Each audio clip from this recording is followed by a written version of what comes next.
This week in the Monday Night War, the day after Bash at the Beach, 1996, where the New World Order was born, and the third man was revealed to be Hulk Hogan, aka Terrence from Tampa.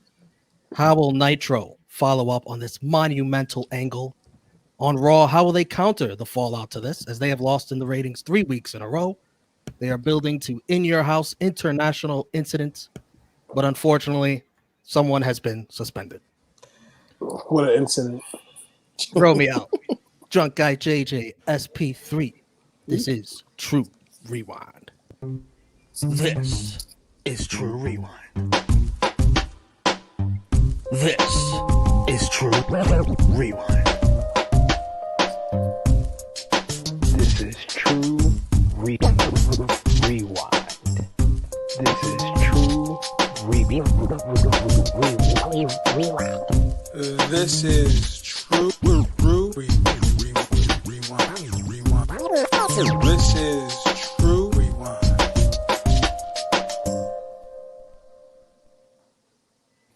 Hello. It is me, your Tru Heel Phenom, SP3. Pump up the flux capacitor, jump into DeLorean as we go back in time to the Monday Night Wars with another edition of True Rewind episode 66, Psycho. But we have a new home. It is no longer on Tru Heel Heat. This is the first edition of True Rewind on the Fightful Overbooked YouTube channel. So welcome to everyone. If this is your first time watching True Rewind and jumping into DeLorean with us, and let's have some fun as we go back in time to July 8th, 1996, and we're going to review WWF Raw and WCW Nitro from over 25 years ago. I am here with the ace in the face of the Tru Heel Heat YouTube channel, the pilot of the DeLorean, the driver of the DeLorean, Mr. Romeo Anthony Colon. What is up, everybody? Thankful to the fine folks here at Fightful Overbooked for letting us. Ooh, bars. Wait, what? Thankful for He Fightful. said bars. Bars. Oh, I didn't even notice Jesus, what I was man. doing. Well, we're off to a flying start here. Fightful Overbooked. And we have with us the supreme Ivan Ooze, the cool, calm, and collective drunk guy JJ. Oh man, we are all right. The cool comic collector. I was like, damn, appreciate it. Oh come on, yeah, you ruining my intro. And we have a special guest on our first edition Yes, of on our True first Rewind. Fightful. You want camera time so bad? Here, say hi to everybody. Say hi, Tru Heel Heat. Tru Heel Heat. Say hi, Tru Heel Heat. Oh, annoying. She's overbooked. Yeah, very much overbooked. But it's good to be back. We are back. It's been a while. As the great song was once made. Back with my good brothers in DeLorean. You know, back to watching this good old Monday Night War on a new channel. You know, I got my contract in the mail, so we are doing great. And you see, even here at Tru Heel Heat and now part of Fightful Overbooked, we have a developmental and exactly Developmental. The future. The future of wrestling media is right there with Naya JJ. You got to yourself.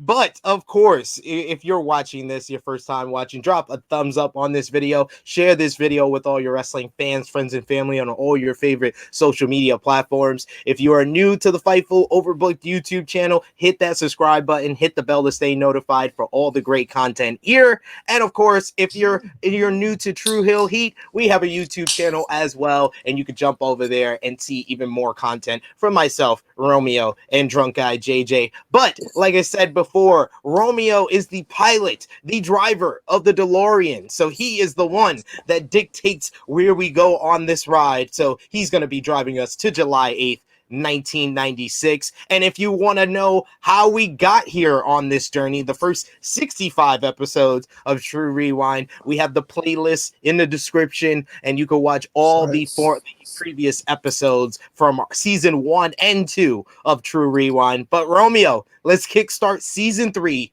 on Fightful Overbooked.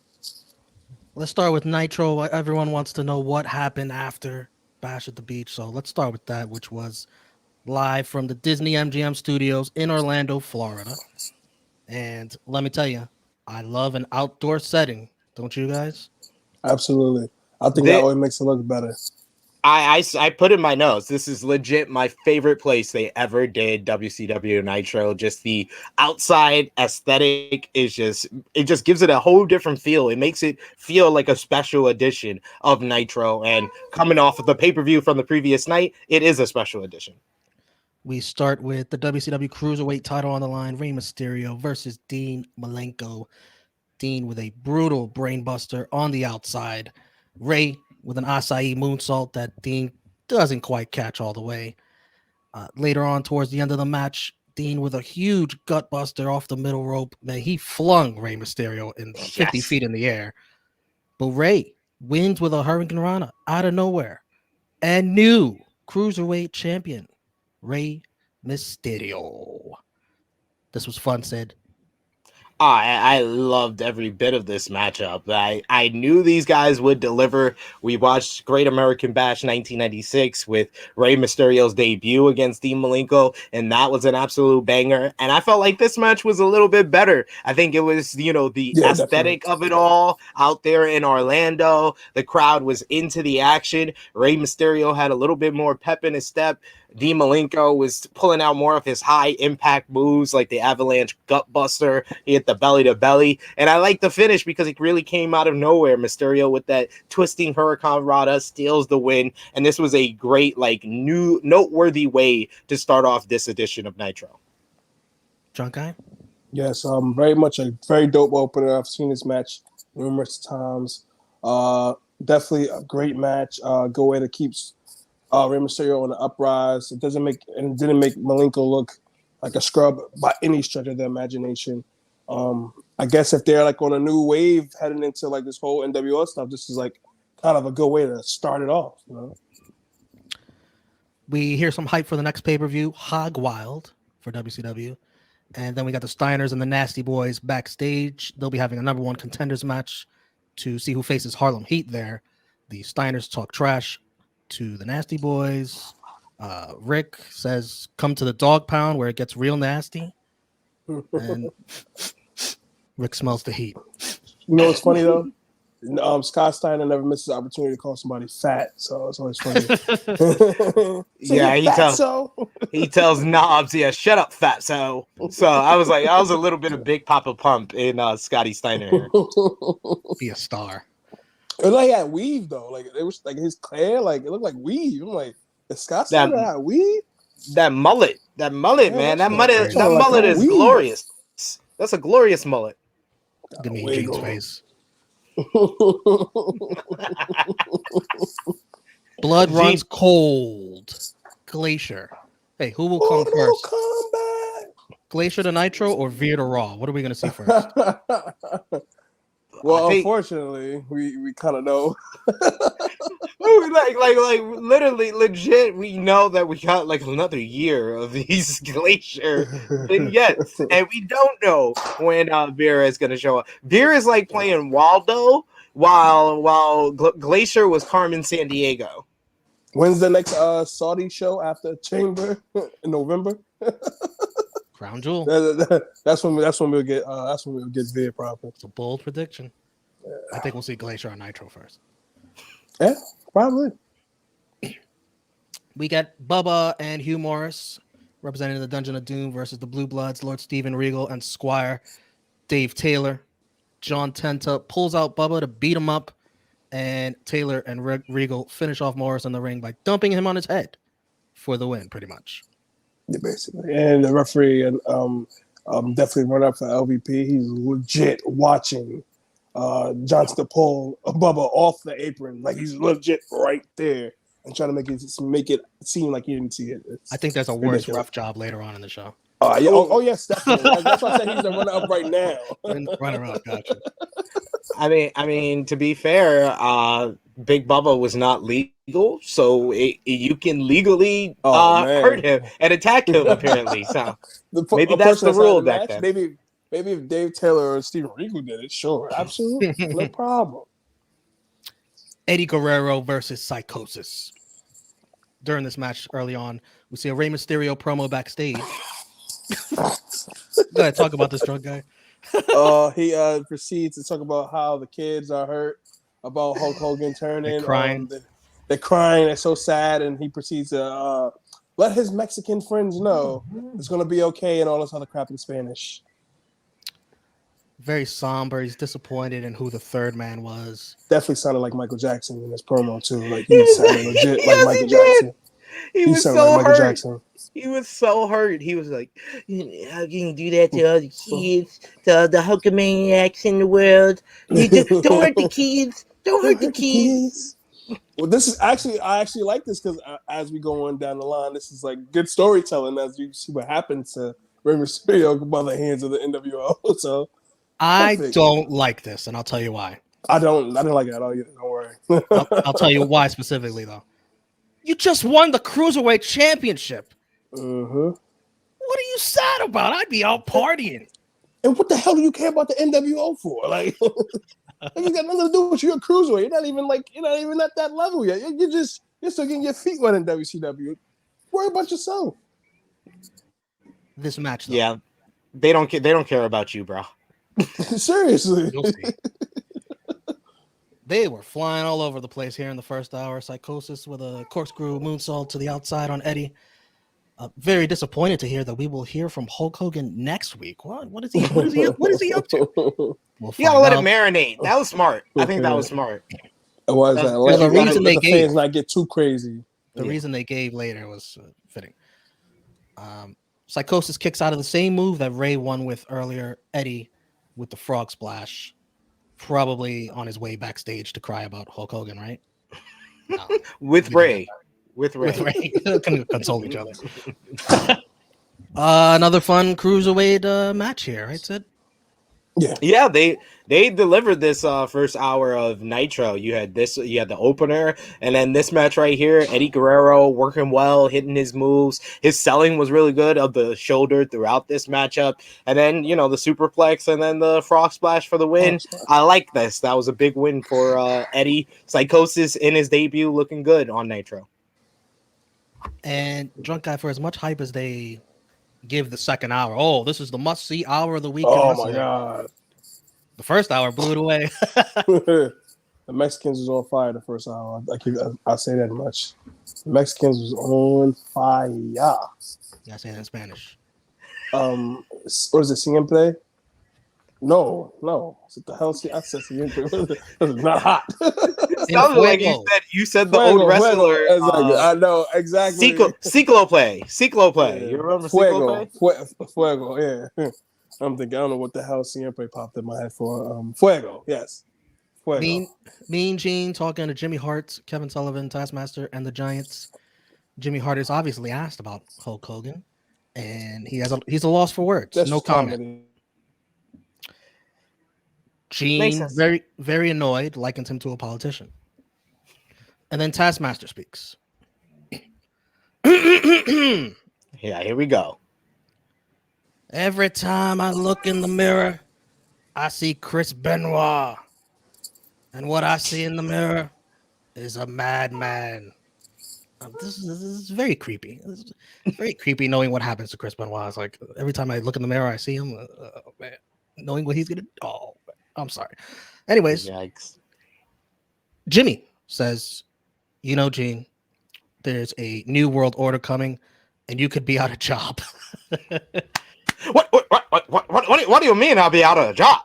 What do you mean? Gene was not with that. He was not feeling that at all. He was literally talking about this by the end of the show. It was still in his mind. Yeah. Giant tries to calm everyone down. As long as he's champion, nothing can go wrong. Remember, he beat Hogan at Halloween Havoc. Then brags about not having to wrestle tonight. Mean Gene still wants to know who said he's out of work. Didn't it take some dork wrapped up in toilet paper for him to beat Hogan at Halloween Havoc 1995? Never forget. Hogan was humped to death. He was humped to death. in the center of the ring. Man, That's how we lost. Man, it was gangbang in the middle of the ring. Yeah, you can watch that review over in the playlist. Absolutely, because we definitely got some motherfucking gems. They got some gems. I'll tell you that much. Steiners versus the Nasty Boys. Colonel Parker and Sherry make their way to the ring where Parker hits Knobs in the head. Looked like an accident, but it looked horrible. And then Nick Patrick counts Scott Steiner's pin only at 2 and rings for the bell. Bischoff, now on commentary, was just as confused as all of us. What's going on? I'm really ready for them to stop making such a big deal about this second hour that we need. We need an abundance of pyro in the middle of this damn matchup, and then we need a whole commentary change in the middle of this matchup because this match went through from hour 1 to hour 2. Like it's just ridiculous. But the match itself, yeah, it was kind of nondescript until Colonel Parker and Sister Sherry came out, and then they cost the wrong team the matchup because Harlem Heat don't want to verse the Steiners. You want to do the pyro? How about during those first 2 matches? Pyro there. How about start the show off like that? To give the crowd hype, only to worry about a second hour of the show to show a replay of something people have already seen. It's like, what the hell? You shouldn't be scared of Raw anymore. You're kicking their ass right now. You got to make it a big deal. Oh, we're up against Raw. Put the fireworks on. Gene interviews the Nasty Boys. He didn't sleep well last night, says Gene. You can imagine how he's going to sleep tonight knowing his job is in danger, too. Sags says, life, as is wrestling, is all about attitude. He literally stopped what he was saying to sell the pain from the match. Almost cartoonish way. He said that was like nasty. And I'm glad you got all of that. I literally just put in my notes. Sags talks about change and rabbles a bit. That's what I got from all of it. What was funny is that he said wrestling is all about attitude. Yeah. Vince McMahon watches somewhere a light bulb goes in his head. Attitude. I'll keep that in mind. Knobs then gets annoyed at Gene when he takes the mic away from Sags while he's still talking. Gene looks towards him and says, fine, he's finished talking. Knobs says, we're not all in this together against the New World Order. You guys are. Gene says, oh, well, that's their cross to bear. Not everybody's going to be fighting against the New World Order. Well, the Nasty Boys honestly sounded like they wanted to join the New World Order. Right? Like yesterday. Will you take our nasty resumes? They was like our buddy Terrence from Florida is on this group. We're gonna join too. Shocker. We're gonna have a job forever. Jim Powers gets a US. You forgot more pyro as we return from break. Yes. like yo, they literally, I swear to God, on this episode, they spent the worth of somebody's contract that is currently on the roster on July 8th, 1996 on pyro alone. You got fucking sparklers all the whole 2 hours, the whole second hour. Man, AEW need to call whoever is in charge of the pyro for night. We would never have anything like the exploding barbed wire death match. We would never be making fun of that to this day. Yes. Jim Powers versus the new U.S. champ Ric Flair with his women. They're all dead. Oh, great. Oh, Deborah's not dead. Well, damn. Like we're really? What Deborah? Jesus. Drunk guy. Cool, calm, and collective, huh? Oh my God, we're not level-headed anymore. I apologize. I have to turn it down just a tad, just a smidgen. No, be you. Be yourself. Can't be no one else. I got you. Say no more. And we got a lot more pyro for Flair as well. Well, he deserves it. Of course, absolutely. I thought Charlotte Flair was coming out of WrestleMania. God. Rick. What? Rick wins with a figure 4, unnecessarily using women's hands for more leverage. Just that sounds dirty. Using women's hands for more leverage. I guess you're right. Bischoff sounded absolutely depressed on commentary, trying to focus on the action. He just couldn't. He couldn't. Yeah, I mean, Jim Powers was in there, and we've seen Jim Powers before, and I wish that was the last time we saw Jim Powers because He looks like a personal trainer. That's all he looks like. Yeah, I mean, it feels like a guy they saw that had a nice physique at the gym, and they threw him into the power plant. They tried some things. They gave him a shot at the U.S. title here against freaking Ric Flair on WCW Nitro near the top of the hour, too. So, I mean, Flair did his best. He bumped around for the rookie, tried to make him look good, and then in the end, put him away. So, yeah, he didn't need the leverage or anything. He didn't need any help. Should have been a squash match. Gene with the Four Horsemen sends Chris Benoit. Arn Anderson says what happened at the end of last night made him puke. Doesn't even call Hogan by his name. Says you know who you are. He says everybody's heart that he stepped and stomped on are gonna rise up and bite him back hard. And then Mongo said something. I didn't write this down. Oh yes, the great Steve Mongo McMichael, promo extraordinaire. I put fantastic promo by Arn Anderson. I wanted to say that. And then I put a horrible few lines by Mongo. But then I was like, you know what? Let me rewind it back and get this terminology down. Insider, outsider, just like the term the Four Horsemen alludes to, my friend. The apocalypse is on to WCW, and it doesn't have anything to do with anybody else but the Four Horsemen. Showing off the Super Bowl ring. Yeah. Moving on, because Ric Flair didn't add anything to that except opening the bottle of champagne. He did ran drop off. He said, "Oh." He dropped some bars on the Outsiders and then sang La Cucaracha as we went to break. Sergeant Craig Pittman versus Chris Benoit. Benoit has a crippler crossface locked in, and Teddy Long gets in the ring, telling the ref, call for the bell. Yo, this got me so tight. I'm like, bro, what the fuck is going on right now? But the fact that he was in the ring for so long trying to do it, I'm like, get the fuck out the ring. Why did he just throw in like a towel? A towel or something. You're literally pleading with the referee. Get it, please. Teddy's like, let me do it. Let me do it. Pittman never taps. In fact, he's holding a thumbs up. Yeah. Ref call. Is this the first time we saw the crossface on Nitro? I think so. Yeah, I had because Benoit. I don't think Benoit was using that yet. But did they call it the crossface on commentary? I don't think they did. No, they don't really call moves. To be fair, they don't. They just TNA has to be out there. They talk about everything else. In 1996, they called finishers, and what a maneuver! Oh, look at that move he's got on Pittman. And Bischoff wasn't in the mood anyway. Still thinking about last night. Yes, he's distraught. Ladies and gentlemen. Also distraught was Sting, who didn't look like his normal self making his entrance, although he still showed a little love to the kids. Fuck them kids. Bischoff hears words that we may have guessed, and then a limousine pulls up to the area. Hall and Nash make their way out of it and onto the ring.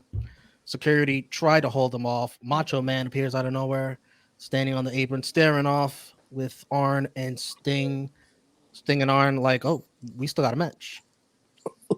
They continue. Sting wins with the Scorpion Deathlock. And Eric Bischoff says, Sting wants it bad. Gene, working hard tonight, interviews Sting. Another one. Sting says he should have known when Hogan was traveling to every town in a limo. He should have known when Hogan called Savage, Luger, and him 3 little dogs. I remember that. Yes. We called that out immediately that Hogan sounded like a heel. Hogan turned his back on all the little kids. Good thing he told them to believe in themselves because they don't believe in Hogan anymore. You can stick it, Hulk. Sting's best promo yet. Yes. Yeah, that was from Utah. That's from the heart. Yeah, Oh, you shoot, could. brother. Yeah. There was a little bit of truth in that with the talking about him going to the limos, and Mhm. and someone like Sting probably did have a problem with that dog promo because we immediately called it out when we heard it. We was just like, "How are you the baby face, and you're calling all the other baby faces that are your friends that literally helped you the week before? You're calling them dogs." But it's great. You know what's funny? It's funny we bring this up. 'Cause I'm like, damn, I wonder how long they had this whole NWO angle into play. Because Hogan, since we've been reviewing, since we started this, Hogan's been kind of acting like a dick. He's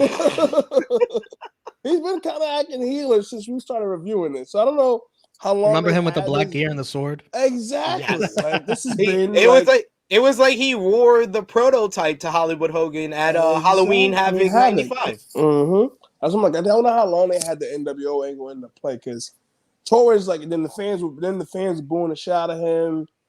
He's basically kind of doing heelish things. So I wonder how long they had the NWO or even him turning heel angle going on. As the story has been told, it's been told many a times from like Bishop's point of view and Nash and Hall and even Hogan and even Sting, I think, done interviews on it. From their point of view, I think there was like plans or proposals for Lex Luger to be the third man, for Sting to be the third man. And I believe like there was the off rumor that Meltzer came up with, I think a week out. I think Romeo talked about it on two episodes ago about Mabel possibly being the third man. So imagine that. Dead in the water. Imagine being a main event of Bash at the Beach, and it's not Hogan, it's not Sting, it's not Savage, not any of the top guys in WCW. Mabel fucking comes out. If I was a fan this time, I would have cut the TV off. That leg drop would have broke Macho Man's nose. Oh yeah, I've been over. That would have been a highlight. That would have been it. NWO angle was dead. Speaking of Macho Man, he also was interviewed. He's got a special message for Hollywood Hogan, which is the first time we've heard him call that.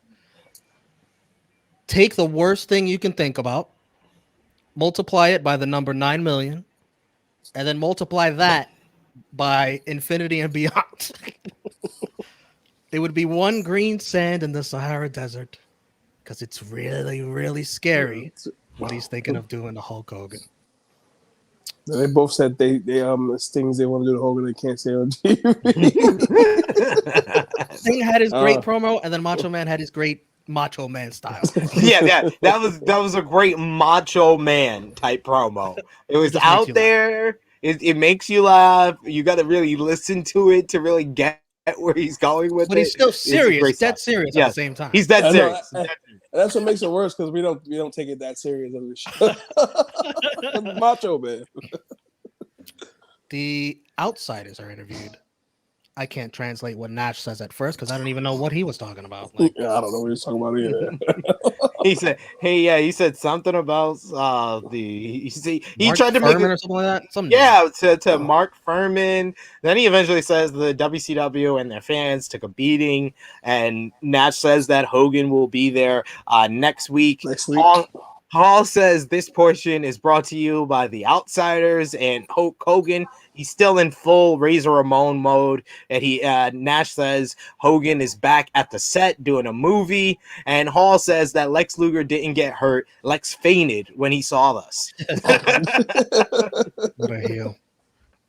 That was funny, though. Yeah.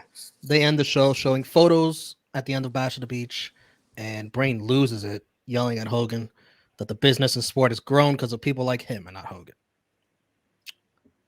Let's wrap up this Nitro. Match of the night, Mysterio, Malenko. Yeah, absolutely. Unanimous. That was a banger. Absolutely. MVP, I got to go with Sting for that promo. Yeah, I went with Sting or the Outsiders. The Outsiders had the biggest impact, only being on the show for like 2 minutes.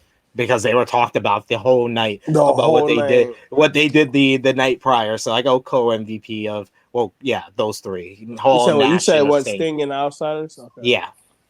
I'm gonna go with that. Sting basically not even paying attention, still having Arn Anderson tap out and cutting a great promo. So definitely Sting. My LVP / jabroni of the night is Teddy Long. Oh yes. You know what we should do? You know how like basketball, baseball, sports in general does? We should start naming these awards like after the wrestlers. Like whoever we gave the most MVPs to over the course of True Rewind, it should be like the Sting Award or whatever. We should start doing that. Yeah, I was gonna ask Romeo to give us a recap of who is in the lead of these awards at the end of this episode. Oh, okay. So you'll get that at the end of this episode. Who is in the lead of all these awards, match of the night, MVP, LVP, and of course, who is in the lead between Raw and Nitro for the better show. LVP, I'm in the same range as Romeo, but I picked a different person. I went with Sergeant Greg the Pitball Pittman. He just looked like he didn't know what he was doing in there. He was tossing around Chris Benoit. He never looks like he's like coordinated. He looks like he has two left feet, and he's always tripping over himself. Man, and he looks like Charles Dudson from Rock. Yeah, you said that. Yes, Charles, my man. Charles is done, man. Charles is done. Who was your LVP, drunk guy? Was it Teddy Long? Oh yes. What an idiot. Like why the guy letting you know he's good and you're still trying to have him lose the match? Like what are you managing? We'll put our thumbs out. Explains why he became a referee. And in 3, 2, 1, we'll give this episode thumbs up or thumbs down. 3, 2, 1. Thumbs up from all of us. Yeah, it's a good show. It really was a good show. Very good show. This was one of the better Nitros, especially of the 2-hour era, for sure. Yeah, exactly. And it's so funny, literally, once they start this new angle that basically changes wrestling, the first show they do is actually good. So there you go. And you didn't actually need to hear from Hulk Hogan. You heard from him last night. Exactly. Exactly. And let this marinate. That's good. Because at the time, you had to wait for TV to figure out what was going on. So let this marinate. He turned. He explained why he turned. The outsiders come out, let you know what's up. You'll see him next week. This is when the outsiders were more impactful because WCW knew less is more. They saved them for like the end of the show. They get a quick little promo. You don't even get the Hogan promo. You got to wait till next week to get there. Probably next week they'll have 1 or 2 segments. It's when they become the focal point and they're on the show like 45 minutes out of the 2 hours. That's when it becomes videos, matches. A problem. Exactly. Did you like the way they played it, the storyline, in 2 different ways? First, with the very somber tone of everybody, and also the fact that the heels were out to get them too, as well. Exactly. That was my only gripe with the heels, because basically the heels they interviewed for Hogan was the heels that were trying to basically take Hogan out. So it's kind of like, nah. I feel like they should have interviewed more baby faces. I feel like they should have been like more baby faces that believed in Hogan. Like I felt like at that time, more of them would have felt like, damn, Hogan, you were my guy, or damn, Hogan, I appreciate you doing this for me, blah, blah, blah. Like interviewing all the heels, it doesn't really add to NWO because they end up doing it any fucking way. I actually think it did, because you saw that the heels were reacting in a similar way that you would expect the baby faces to react. Like the baby faces, you knew how they would act, and they did interview some baby faces, and let's be honest, the Horsemen getting interviewed. The Horsemen. No, they interviewed Sting and Macho Man at the end of the night. The Horsemen's thoughts. The Horsemen's thoughts, and in that case, like the Horsemen kind of going like semi babyface against the NWO in juxtaposition to the Nasty Boys, who basically sounded like they wanted to join the NWO. That's great. That was great stuff. That showed that the heels showed different reaction from the heels, whereas the baby faces, it was all the same. It was first disappointment and then anger. It was the disappointment of Rey Mysterio and then the anger of Sting and Macho Man. I much rather them like focus on interviewing the heels. We needed to hear from from Jimmy Hart and Taskmaster and the Giant because they've been so involved with this And the Hogan type of storyline. angle. So is Hogan on the bad side? Change your opinion? I love what Taskmaster said, that Hogan ruined Hulkamania all by I himself. love that, yeah. I've been trying to do it for 2 years and he did it himself. Like, I love that. I think it was a good decision to focus and interview the heels on this night. I guess I'm thinking from a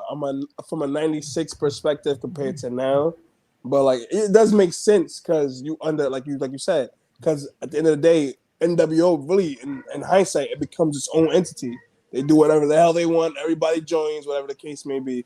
So I guess that kind of makes sense. But I'm talking about from a 96 perspective when it's not much internet, whatever the case may be, you're kind of gonna want to hear from the good guys. It's like, why would Hogan do this? Blah blah blah.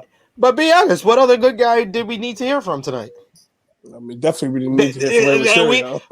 we heard Sting and Macho Man. That's the only. Honestly, that was the only baby because Luger's not here. Luger is hurt, Injured. so he's not on. Yeah, he's not here on the night.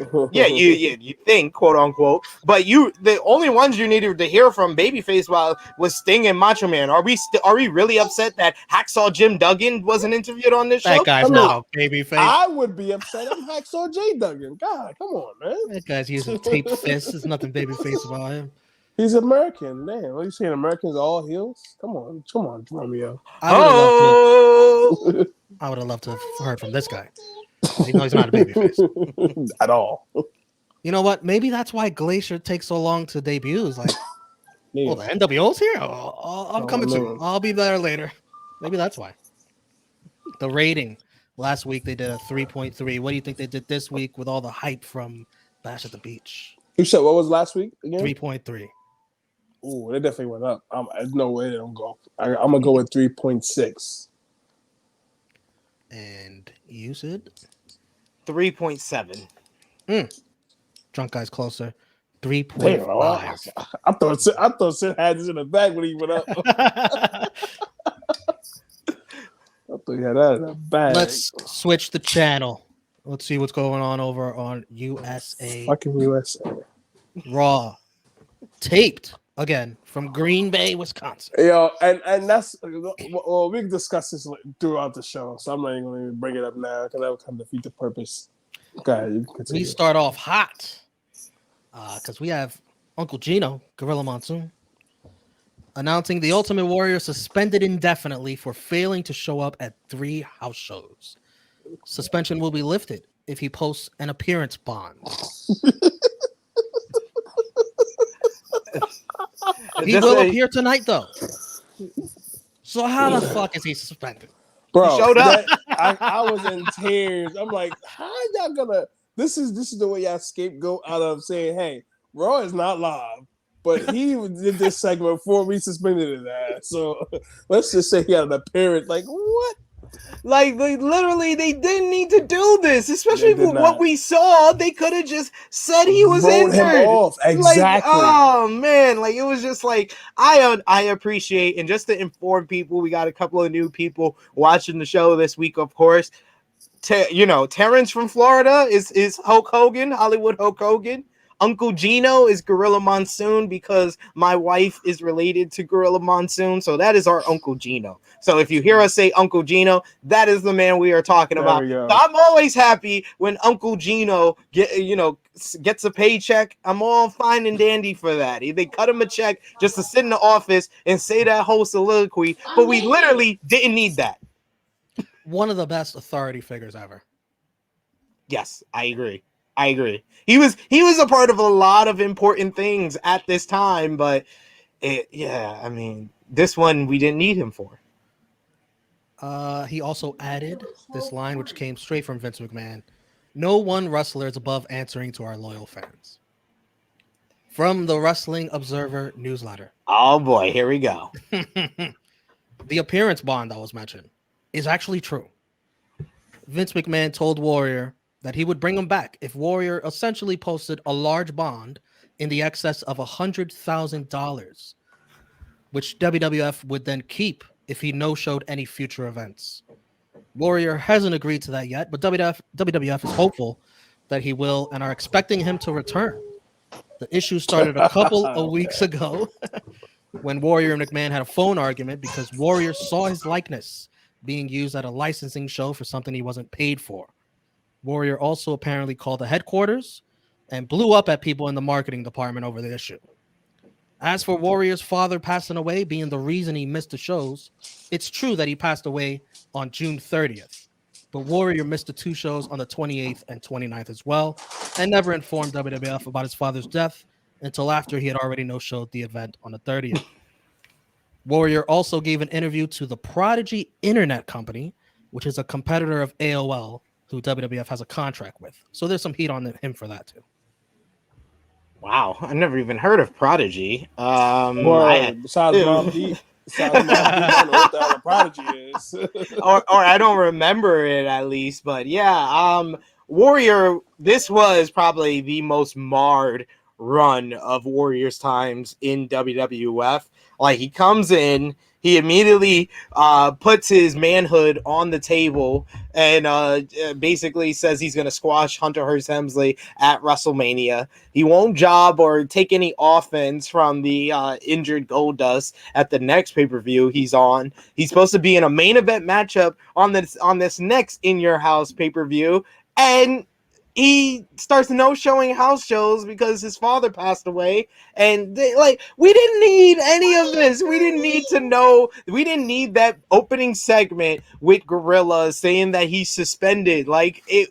This was a lot of real life stuff that probably at the time that information wasn't out or easily accessible as it is today. But this whole beginning segment with Gorilla Monsoon suspending Ultimate Warrior is going to make people want to look into things and look online and find out what's the real reason or what's really going on with him. And they kind of told the real reason, but there was a lot more that intel than that. Right.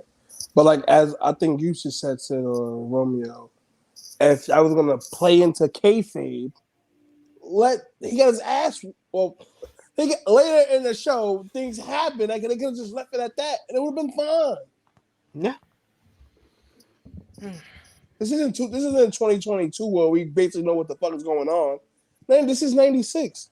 You could have left it how it was, and that would have been fine. I feel like this was, of course, you know how Vince is. This was a way to spite fucking Ultimate Warrior. Oh, you don't want to show up? All right, cool. I'm going to go on TV and say, your ass is suspended. You could have listened. Their relationship has always been fascinating. Yeah, exactly. Yeah. We need a biography. Hey, Ultimate Warrior didn't learn. He didn't. Ultimate Warrior, biography, Ultimate Warrior didn't learn his lesson from the last time that he listened to McMahon because he showed up for the show. I know kayfabe. Well, he showed up for the show when he was suspended. When the last time he showed up for a show, he said he wasn't going to be on. Vince McMahon handed him his resignation when he went through the F out of here. Exactly. Warrior versus Owen Hart. Vince says, hopefully this is not the last time we see Warrior on Raw. Gotta love that dubbed commentary right over top. Absolutely. Shawn Michaels and Ahmed Johnson on the side screen. Shawn says he has secured a third man for their team at In Your House since Warrior suspended. Owen, after a commercial break, actually starts to get a lot more offense on Warrior than we've seen anyone get. Well, I think Shawn Michaels wasn't the only one who had something to say during this matchup as well. Our good brother. What did Ahmed say? Our good brother Ahmed Johnson had Mr. Mushmouth. Yes. So excuse me, ladies and gentlemen, if I sound a little bit different. Well, first of all, anybody that walks down the aisle with Shawn Michaels and Ahmed Johnson got to be able to hold his own. This ain't the type of man you invite over for Sunday dinner. Matter of fact, this ain't the type of man you invite over, period. But like Shawn said, you will find out in a few minutes. I wonder what Warrior would have thought about. Ahmed would have thought about Shawn Michaels getting jumped in Syracuse if he still want to be his partner or something like that. You got jumped by some pansies. Ahmed probably would have had the shank on him, a pistol or something. Listen, they probably would have been a different outcome.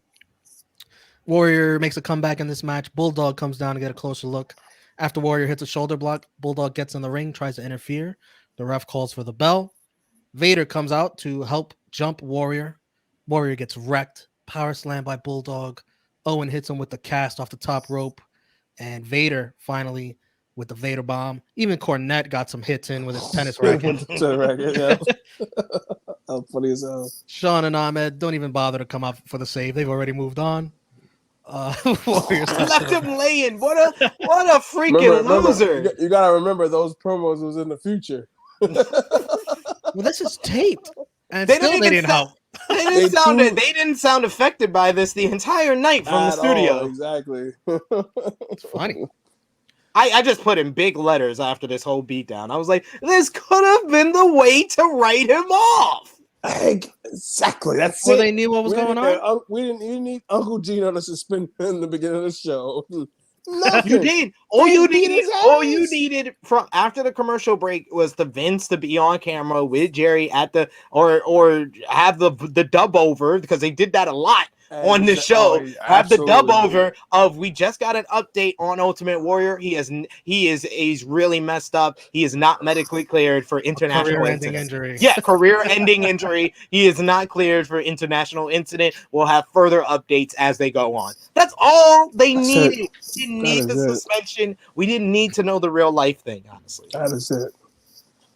Vince want to be Vince. That's all that boils down to. Vince being petty. Shocker. Exactly. Shawn Michaels and Ahmed again. Shawn says he's had his differences with the third man, but who hasn't he had differences with? And then Ahmed speaks. Wait, he did? Yeah. You don't got this one? Wait, did it? I have Ahmed after the next match. I have. Why the fuck are they both in the studio with no shirts on? That's a good question. The hell's going on in that studio? I'll try to do an Ahmed voice. What he's saying. Yeah. Oh man, I can't wait. Let's go. Let's see it. Judge me. New channel. Wait, are you talking about when they talking about the matches for next week? No. Oh, okay. No, I have that one. He's like one line here. Oh, okay. I'll guarantee this man won't get ran over like the Warrior did. I was like, ouch. Gee. Oh, That's all. That's the only comment they had about Warrior the whole goddamn night. Buried his ass. Damn. Oh man, not like Warrior. I'm gonna help you out. Next episode, I'm gonna make sure I write down promos for certain wrestlers, so I won't be leaving y'all hanging. Savio Vega makes his entrance very happy, very dancing all over the place. But he's interrupted by Brian Pillman on crutches. Hey, my guy, let's go. I was Mario. I'm like, this guy is here. Let's go. You got to explain to the people who don't know. What's your nickname? Yeah, I am Negro Pillman because I am a very crazy. I do a lot of crazy shit. Unfortunately, some things I'm not proud of. But you know, this is the life I live. So everybody's just been calling me Negro Pillman. But I'm gonna stick with drunk guy JJ. I'm pretty lit right now. Who's everybody? Who's everybody? Who is this everybody? You guys, Fightful, my good brothers in Tru Heel Heat. Actually, my friends not calling me Negro Pillman because I was originally Wild Man Mark Miro, but I thought he was a little bit of a Fruit Loop, so I was like, I can't really be. You wanted eyeliner? Yeah, I didn't want to be associated with that, so I like Negro Pillman. I like, he's become my spirit animal ever since the exactly. See, I won't be doing it. I can't do that, man. The thoughts of drunk guy JJ do not reflect me, Sid, anybody at Tru Heel Heat, and anybody at Fightful Overbooked. You know exactly, guys. Don't. Yeah, they are his own. It's all me. His and his alone. All me. They're brought to you by drunk guy JJ. As Scott Hall would say. If I pop pills and drive my car, that is all me. You know, if I cheat on my wife and get somebody else pregnant, that is all me. It's all Negro Pillmans. Oh, absolutely. Oh, it's too late now. It doesn't matter. Jesus. Yeah. Jinx. Just someone tell Brian Pillman Jr. not to watch this episode. Nah, I fucks with Brian. Your thought. Listen, Brian Pillman Jr., if you're watching this, I have nothing but love and respect for your family. Your dad is a GOAT. He is an inspiration to me. Not the good ways, but still, nonetheless, an inspiration to me. So shout out to you and your family. Your aunt that helped raise you, all of that. Auntie Linda. Yes, Linda the GOAT. I need to get her shirt too. Jerry Lawler explains why Pillman's on crutches. He says Savio ran him over. He saw it. Yeah, okay. Of course. That's what happened. Yep. He's like those Puerto Ricans in the Bronx. I swear. Puerto Ricans in New York don't know how to drive. What is going on? We also had advertisement for the Attitude Adjustment Tour, World I was cracking Tour. up when I saw that, I'm like, wow. Some 20 years before John Cena, some 10 years or so before John Cena comes. Yeah, a good 15 before he changed it to that name. So yeah. They was already ahead of the curve. Also, Vince called Pillman a walking, ticking time bomb, and Lawler said, he's not even walking, he's on crutches. Yeah. That was a great comeback. That was a great comeback. Pillman was, Jerry was on his stuff in this match alone. And then we got a random phone call from Mr. Perfect that randomly dropped during the commercial break. It's Vega versus Justin Hawke Bradshaw with the guy looked familiar in the back, Sid? That's Uncle Dutch. Uncle Dutch Mantel, my co-host over on Smack Talk on the Sportskeeda Wrestling YouTube channel. Following SmackDown and Rampage, you can see me and Uncle Dutch talk about some wrestling. But yeah, I was happy. I was happy to see Uncle Dutch here, and I was like, this is a competitive matchup because even Uncle Dutch took a bump.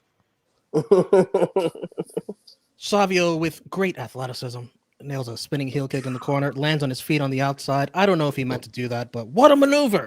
Yells Vince McMahon. We learned Bradshaw lost to some guy named Freddie Joe Floyd on Superstars, and a rematch is this weekend. Tragic. Damn. That Freddie Joe Floyd is actually Tracy Smothers. Oh, okay. That makes more sense. Then we learn about another wrestler on Superstars named Who. Yes. And do you know who that is? Who's who? Who? That's a knock joke. Who? Who's who? Who? Jim the Anvil Neidhart, who they don't bother using his own name and gimmick. Didn't he just come back, right? Yeah, this is like poor Jim, poor damn Jim. Like what? They made him who? Like people wouldn't recognize Jim the Anvil Neidhart. Yeah, most hype for Superstars that we've ever gotten on Raw here. Word. And as previously mentioned, Jerry Lawler was on one in this match. When speculating about the third man, he wanted to ask Jake the Snake if he's sober. He wanted to ask him questions like, "How's the food at the rehab clinic?" How's his tag team partner? You know his tag team partner, Jack Daniels. And DDT, of course, the only thing he won't drink. Did you guys find it a little weird that all this speculation about the third man, the timing of this? Very, very conspicuous. Oh no, absolutely. Yes. Oh no, without a doubt, we are not. Listen, we are not idiots here. And over here at Tru Heel, Tru V1, we know what they were trying to do. Straight. I mean, granted, it's it. not it's not at the level of what WCW did, but we know what they were trying to do. Yes. Yeah. Of course, it's for you. Perfect. This is the third person right here. Can't stay in her room. What's up? What is this? I don't know. It's for me. That's for you? Yeah. Okay. Thank you. Thank you, Hulk Hogan. You can go back to the room. You can sit right here when I'm done. I love you. Dipset. Call her Terry from Florida. Right. Nia Bolea. Vince asked Mr. Perfect where he's calling from. Mr. Perfect said, a cell phone. None of your business. Zeb trips Savio's foot, causing him to fall. Bradshaw missed a clothesline from hell, and Savio recovers with a spinning heel kick for the win.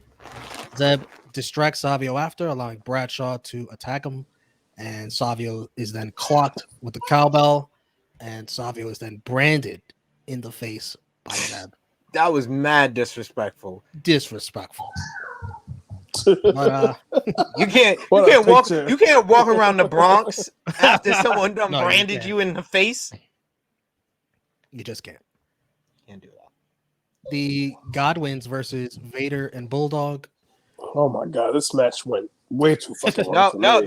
this is where we had the Shawn Michaels and Ahmed Johnson promo that I was talking about. Before we got to the main event, we had Shawn and Ahmed Johnson back at the studio. They say they will bring their partner to them shortly. Next week, it was confirmed we're getting Shawn Michaels versus Billy Gunn for the WWF Championship, and Ahmed Johnson versus Bart Gunn for the Intercontinental Championship. So Shawn says that Billy's gonna taste a little bit of that sweet chin music, and Ahmed Johnson Did you said, call him a drugstore cowboy? "Yes, drugstore cowboy." The audacity Drugstore. of Sean. So and then Right? Ahmed, The fuck. You know what? I know that had to have been a rib. I'm like, this man would probably pilled up doing this fucking promo, and he's from San Antonio, Texas, which is cowboy country. The nerve of him. and he wears chaps in the ring. Ahmed Johnson says, "I'll tell you what. First of all, Silly and Fart are very good. And Sonny, let me tell you how they say it in the hood. Don't bring a gun unless you plan on using it." Yeah, Ahmed would have shot all those cheerleaders Absolutely. in Syracuse. Everyone. This man would have had multiple murder charges. I think like the last line that I missed, I almost was gonna not like write down this line until he said the final part of it. Don't bring your gun unless you plan on you. No, I love the. Let me tell you how to say it in the hood. Don't bring your gun unless you plan on using it. I need to watch. I'm gonna go watch Ahmed Johnson promo compilation. Just like I just need to like get a good laugh. It's the greatest thing ever. Just watch Ahmed. No. Put on YouTube Ahmed Johnson Warzone video game. Oh, trust me, that's in my favorites. That's been in my favorites for years now. Yes. Just, oh my god! Like I'm like, did they really clear this for the game? Are you serious? I could see Vince McMahon like before this promo was like, Ahmed, what will they say in the hood? Can you give us that? Give us that. Give us that. Give us that. What will they say in the hood in 1996? You know, all that hippity hop music. Yeah. What would they say? Give me that. I need What would they say to a pretty white girl who's trying to be a cowgirl? Yeah, you can say crack if you feel like it. If you feel like it, just try to say it. Where is Ahmed Johnson from? You know what? I haven't. I want to say that's no. that's Pearl River, River, Mississippi. Yeah. Pearl River, Oh, that's where he's from. Mississippi. Yeah. Shit, I'm trying to think of what the fuck is popping in Mississippi. I can't think of a damn thing. Pearl River So specifically. Pearl Pearl River, I River guess, sounds, right? sounds What like do a you famous call McLaren. his fans? The Pearl River crew or some shit. He said in that promo. I'm like, who the fuck? Never even wants to heard be his fans that? had a name. Yeah, I didn't know that either. I didn't. Oh, I'm thinking about the Finisher? I'm thinking about the video I just reposted on my Twitter with him and Gold. Oh yeah, yes. We're in the future, guys. Sorry, I gotta go back. You're like a year ahead. Come on, relax. Yeah, I gotta rewind back. We're in 1996 to 97. So the Godwins versus Vader and Bulldog. Henry kicks out of a Vader bomb for reasons I don't know. It was on his back, but still. Henry then catches Vader clean, trying to splash him in the corner. I thought this was impressive. But Bulldog wins with a power slam on Phineas. And speaking of Bulldog, from the Wrestling Observer newsletter, WCW has offered him a $400,000 per year contract for 3 years. WWF countered with a 5-year offer for $250K per year. I love how it's significantly less per year, but more years. We're giving you more. We're giving you more. We're giving you 2 more years. Give me more for less. WWF's offer is a downside guarantee, meaning he'll make at least that much each year and possibly more depending on merch sales, ticket sales, pay-per-views. This is the same sort of contract WWF offers today. WCW forced them to start offering guarantees. So, newsworthy. That changed the contract game. Thank you, WCW. Thank you, Hall and Nash. Basically. Pretty much. Hey, call Jim Ross on the Superstar Hotline. There's an alleged love triangle between Goldust, Marlena, and Sable. Also, how does Mankind fit in all this? You got to call to find out. That sounds very, very dirty, all of that. Very, really very dirty. Doesn't even include Mark Merrow. That's a love 5 angle. I don't know. Goldust having a threesome with freaking Marlena and Sable. Must be nice. There's probably some rats involved. Rats and buttholes. I see this on South Park. Exactly. Jim Cornette backstage talks trash that Sean and Ahmed don't have a partner. They're just bluffing. He laughs that they're coming to a gang fight and forgot to bring the gang. Cornette loses it when Sean and Ahmed reveal Psycho Sid standing behind them. That was funny as hell. What a picture. Jesus Christ. Cornette was great with the facial expressions here. Like he's pretending to be scared and then, oh shit. What did Psycho Sid say? Sid. There you go, looking at me, and you're gonna ask yourself, Shawn Michaels, what have you gone and done? Twice he's opened the gates of hell, and he's released me. This time, it's time for you, Cornette, and the Cornette camp. There's nothing. There's no good news. I can hear you. I can hear you screaming out, help, for help. But there's no one there. There's no one there. Damn, it's intense. Oh, man. You gotta take your headphones out, guys. Right. It's got intense. All right, Pete, everyone listening on headphones. I love those lines. You screaming for help and no one's there. There's no one there. There's no one there. Shawn Michaels, I'd much rather be on this team. But look at Ahmed. I know, it looks like a whole creep. Come here, girl. Cornette not happy, says he's calling Clarence Mason to get this match immediately. What do you guys think about this reveal? Did it live up to the hype during the show? And are you happy to see Sid back? I thought Sid nailed it with that promo. I mean, it's no Hulk Hogan, but but I guess this will work for the WWE. I mean, they had no choice. I mean, Ultimate Warrior wanted, to leave for his dad, even though I probably didn't give a fuck about his daddy. But anyway, is Warrior to Sid an upgrade or a downgrade? Oh yeah, I mean anything is an upgrade from Ultimate Warrior. If you want me to give my honest opinion.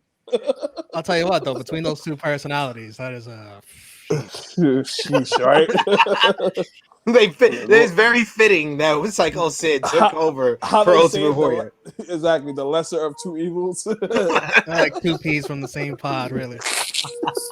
What about you, Sid? Man. I loved it. I loved the promo by Psycho Sid. Is it the same star power as Ultimate Warrior? No, of course not. But WCW got their blonde big man coming in and being the third man. So WWF said, we got a blonde big man for you right here. And he got a Jerry curl. Mm-hmm. How about that? And Vince has always loved like Psycho Sid and trying to make him a star. So Yes. he also wants to for stick it whatever to Hogan. reason. Hey, this would start probably the best run of Psycho Sid in WWF, honestly.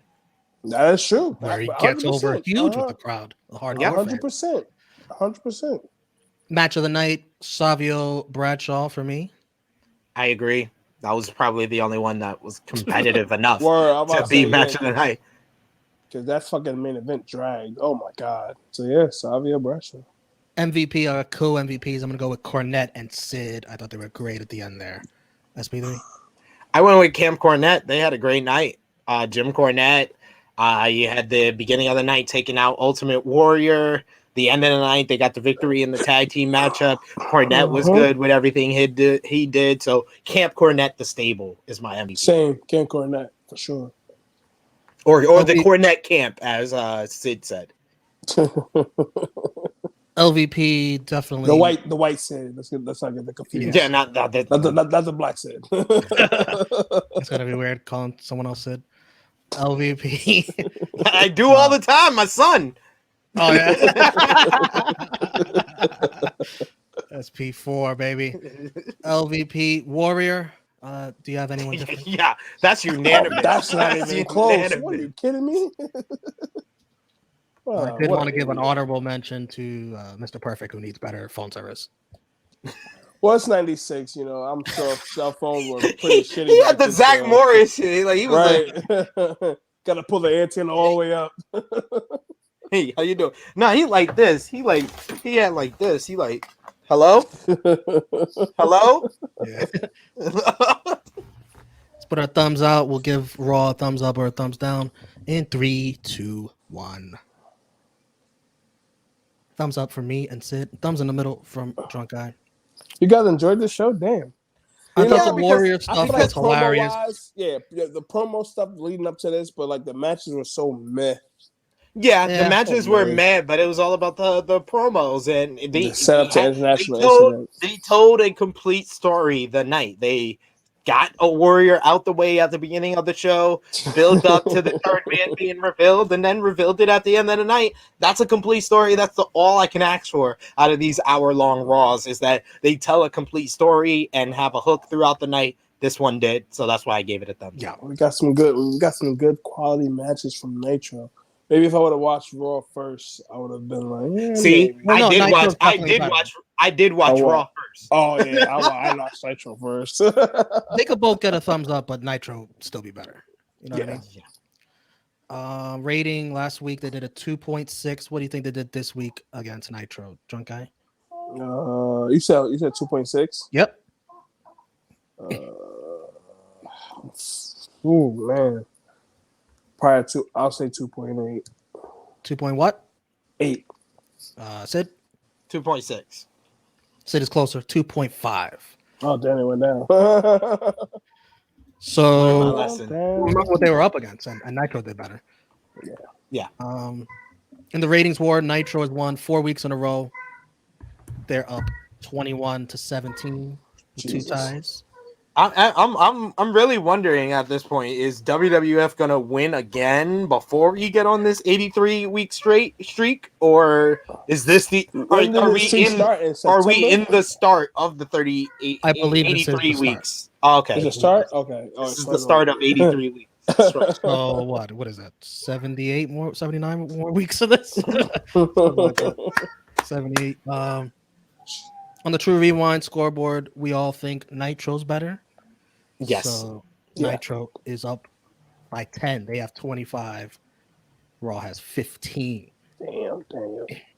So 25-15 is the scoreboard of Nitro being better than Raw. What about match of the night, Romeo? Who is in the lead for match of the night on this Monday Night War we're on? Who would you guys think is the top 3? Match I'm gonna say Bret Hart, Eddie Guerrero, Ric Flair. Drunk Guy? No, I hate when I got to piggyback on somebody that I'm agreeing with. But yes, what he said. Well- Bret, Eddie, Flair. You nailed 2, 3, and 4. Oh wow! The Number match of the 1. night. Oh, we forgot Sean. Duh. There you go. Shawn Michaels with 38 votes, Ric Flair with 34, Eddie Guerrero with 34, and actually there's a tie for third. Bret Hart with 25, and of course. Oh, you're who laughing. he's So tied with? I'm Who is he scared. tied with? Owen Hart, 25. Okay. Of course. All right. That makes sense then. All right. Oh, you about to scare me. I thought you were about to say somebody else. MVP, who do you think top 3 MVP is? Flair. I think Flair, Sting. Ric Flair number 1 with 29. Yes, like Flair is usually the MVP. Sting Sting has to be up there because I always Shawn. one of the tropes in True Rewind is I usually pick Sting to Pick be him, my right. MVP. He's tied for 4th. Wow, that's Sting? lower. That's lower than I thought. You said Flair, 2 more. Shawn, Shawn is 2nd, 27. Brett. No. Yeah, we don't give Brett a lot of those. Oh yeah, we don't get yeah. She said They he don't stopped give- showing up to You work. said Flair is 4th? No, not Flair is Flair. 1st. Shawn Michaels 2nd. Shawn Sting Michaels is tied second. for 4th with 3 other guys.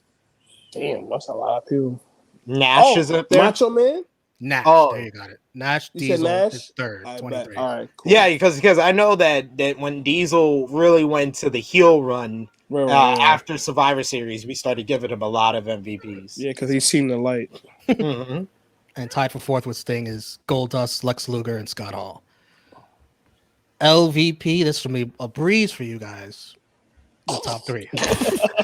It's kind of Hogan, funny Hogan, because Hogan. now that we're on this new era, because of where we at on our point in the Monday Night War, people are gonna be like, "Yo, how did Hogan get all these LVPs?" Because I don't think we're gonna give him a lot of LVPs moving forward for the next couple of shows. So yeah, Hogan has to be number 1. There's no way Absolutely. in hell Hogan's not number 1. He has 52 votes. So he hasn't been LVP only 14 shows. That's crazy. By the way, our last episode were the first ever MVP votes he got. So he has 2 of those. See, Bash at the Yeah, there you Beach. go. Yeah, Bash right. at the Beach was a change of an era. It was a new era dawning of Hollywood Hulk Hogan getting MVPs, leaving Terrence from Florida Hulk Hogan Oh my behind him. God. What in the blue hell is baby throwing up? Oh my God. Hold on one second. I guess Man, that's he what doesn't Hogan does to like people? Hogan either. Man. It makes him sick. Oh. Fatherhood, ladies and gentlemen. Fatherhood at its finest. The other 2 LVPs are Macho Man is 2nd with 17, and tied for 3rd place is 1-2-3 Kid and Mongo with 16. So yeah, we'll continue to keep track of all this as we continue to find out who were the stars of the Monday Night War, who was the MVP of the Monday Night War, who was the LVP of the Monday Night War, and who delivered the most in-ring quality. I'll tell you he's throwing up. Quincy's throwing up. Yes. So let's wrap things up here on this episode. We're going to go into July 15th, 1996 next week. But Drunk Guy JJ, before you freak out being a father, please let the people know where they can find you on social media, sir. Oh man. On Instagram, Hacksaw_J_Duggan. Twitter, Drunken Master JJ. Before I get into all the YouTube stuff, remember guys to pull out. It is the best advice. It is the best advice I can give you guys. Pull out. Especially if you're not sure about the women you are nutting in. Pull the fuck out. Please. This is True Rewind. YouTube. YouTube. Patreon. You can follow us on Patreon. You can follow us on YouTube, of course, when you're watching us. Instagram, Facebook, Twitter, Pornhub, Christian Mingle, Babies Are Us, because this is fucking crazy right now. MySpace. We're all over the globe. This is what we do, man. We're moving on up to the east side with a deluxe apartment in the sky. This is where we're at right now, all right? Show love to the game. Romeo, where can they find you?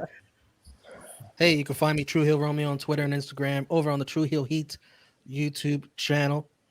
Monday, Rated Raw Superstars, probably a watch along. This Monday, catch us for that. Tuesday, We are being lazy. We gotta do a review once a time. I'm not trying to sit 3 hours every freaking Monday, man.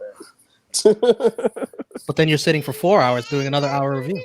No, I can skim through it. Oh, this is trash. I'll fast forward. It's trash. I'll fast forward. This is the review content you give our fans. Skimming through it. Very Jimmy Macrum of you. Very Jimmy Macrum. Spoiler alert, I'm going to read the results. Very Jimmy Macrum watching Chris Jericho side fans of you. Tuesdays, I review NXT, NX3. Wednesdays, we do Dynamite watch-alongs. And Fridays, SmackDown reviews on the Teddy Turnbuckle YouTube channel. You can also catch me popping in and out of Tru Heel Heat on Saturday mornings. Yes, and you can find me on the Twitter machine at Tru Heel SP3.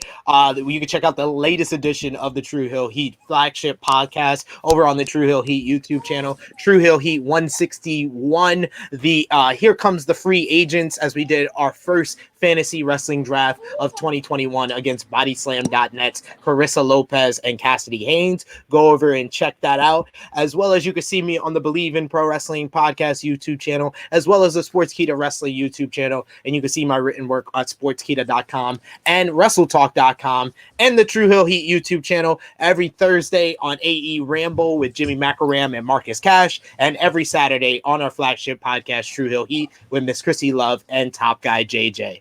But this has been True Rewind, episode 66, the season 3 premiere, our Fightful Overbooked premiere for Drunk Guy JJ, for Romeo. It is me, your Tru Heel Phenom SP3. The DeLorean is stopping here, and we will see you next week on True Rewind.